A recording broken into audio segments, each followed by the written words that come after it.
Hi, this is Dr. Whiting, and today I want to talk to you about what I consider the most ignored epidemic, perhaps worldwide, and that's called systemic candidiasis.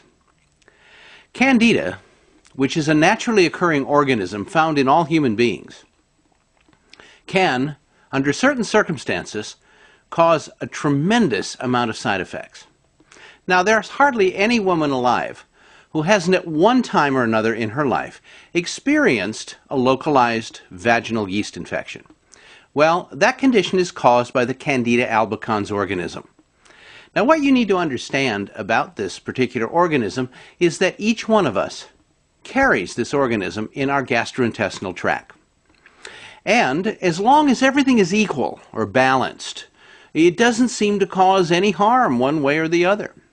In fact, inside your gut or intestinal lining, you have another group of organisms called the healthy bacteria. And those healthy bacteria include Acidophilus, Bifidus, a whole variety of various strains. Well, the good guys, the good bacteria, keep the Candida bugs, as it were, in line. They kind of balance each other out.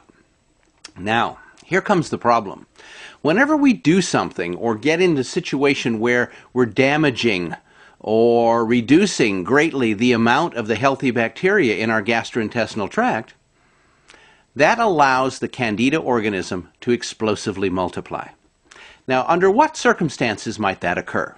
Well, first of all, when you use antibiotics.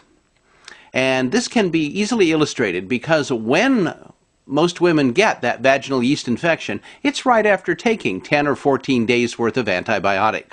See, the antibiotic destroys all bacteria, not just the bad guys, but it kills the good ones in your intestinal tract as well. And once they've died off, that allows that Candida just to take off, and here we go. And over time, that Candida can filter down through the genitourinary tract and get into the vaginal region where it is nice and warm and moist and dark, and we're off and running. And it starts to multiply, causing a very serious irritation and discomfort. This is what we call a localized yeast infection. And as uncomfortable as it can be, it is much easier treated than its systemic sister. How does the yeast become systemic? And when we say systemic, we're talking about it goes throughout the whole body. Well, let's just say you have that vaginal yeast infection, and you get some more severe irritation, and you get a little bleeding. Well, if you've got a little blood exchange, there's a very short step for that Candida to get in your bloodstream. Another circumstance might be if you have a disorder of your colon, such as colitis, diverticulitis. Those suffering from Crohn's disease frequently have this problem because the Crohn's situation can frequently attack the small and more especially the large intestine or colon. Anytime that you get this Candida organism from the intestinal tract into your bloodstream, we are off and running, and you are on your way to developing what's called a systemic yeast infection or systemic candidiasis. Common sites for the Candida to take up residence and start to multiply and grow into colonies are the stomach, the liver, the lungs, the bronchioles, the sinuses, and even the brain. And here at our research center, we have seen many individuals who had a large overgrowth of systemic yeast in brain fluid. And some of the symptoms of systemic candidiasis, you see, there's no medical test for this, because anytime you go somewhere and you get tested for the presence of Candida, well, we all test positive for it because we all have it. And when it stays home where it belongs, we're good. But when it gets into the bloodstream, it can cause all sorts of symptoms and side effects. That sort of spacey, disconnected feeling, fatigue, constipation, altering with diarrhea, and back and forth, a tingling in the hands and feet for no apparent reason, headaches for no reason, reduced or poor memory, especially short-term memory, repeated vaginal yeast infections in problems in women, and repeated prostatitis or prostate infections in men.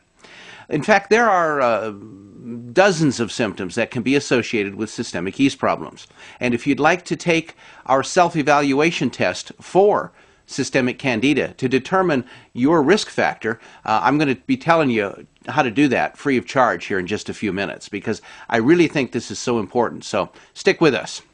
Now, before we talk about the solution to this problem, and yes, there is a very comfortable, easy to do, safe conclusion to this story, but I want to share with you some of the misconceptions or myths about candida. First of all, you don't eat candida. So what you eat will not give you candida, and what you don't eat or avoid won't take it away. And there are all kinds of diets out there. There's the yeast diet, there's the candida program, and all of them involve, in most cases, very strict dietary measures. You can't eat this, you can't eat that. About half of the food that we normally eat becomes off limits. And I have counseled many, many ladies especially who have been on this type of diet for years, some of them. And the hour and minute that they go off of that diet, for even one day or one weekend, their symptoms come back full-blown, sometimes even worse than before. And the reason for that is because the diet is really only suppressing the symptoms. It's making the person feel better, but it's not addressing the cause of the problem. It's just addressing the effect. What we want to do is to talk today about eliminating systemic candidiasis from your life once and for all. Now, if you suspect that you have systemic candida, and how would you know? Well, I'll give you some quick general pointers. If you used a lot of antibiotics in your life, when you were younger, or perhaps still are using birth control medications, steroid drugs, have had colon problems such as colitis, diverticulitis, have had repeated vaginal yeast infections, or have had sexual intimate contact with someone who has had a systemic yeast or has a systemic yeast problem. If that fits your description, you might want to take our complete test. And here's how you do that. You go to our website at the Institute of Nutritional Science, and that is www.healthyinformation.com. And there you can download a copy of our Candida evaluation test. You can fill out the form, you can score it yourself, and basically here's the deal. If you score above 120, you probably have a really good chance of having systemic yeast problems, and certainly if you score above 160, it's almost guaranteed. And what are you going to do now if you take that test and you find that you are 180 or 200 or more? Well, fortunately, there's an answer. In the last 30 years of being in alternative medicine and clinical nutrition, I've tried many things for systemic yeast. I've seen many things. I've tested many programs. And the only thing that I've ever been able to find that actually destroys or eliminates the Candida organism in the human body systemically is what we call buffered oral oxygen. You see, the Candida organism is what we call anaerobic. And an anaerobic organism doesn't like oxygen.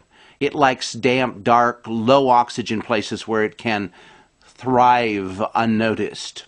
And by raising the blood oxygen of your body, we can carry that increased blood oxygen to every cell of your body. So it really doesn't matter where the Candida resides, we can get it by increasing the oxygen level of your blood. The program that we developed here at our research center is called the OxyFlush program. And the OxyFlush program is completely outlined in my little booklet on Candida and systemic yeast. Now, you can get a copy of that little booklet at the website that I just gave out, www.healthyinformation.com.